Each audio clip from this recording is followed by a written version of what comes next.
சொல்லுங்க. அது உனக்காக இல்ல மரியாளே.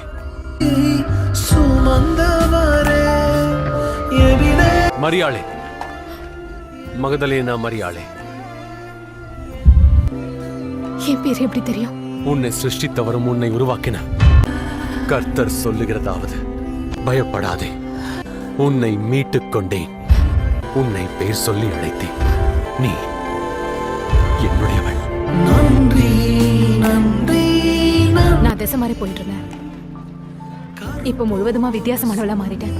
அவர் என்ன மரியாள்னு கூப்பிட்டாரு.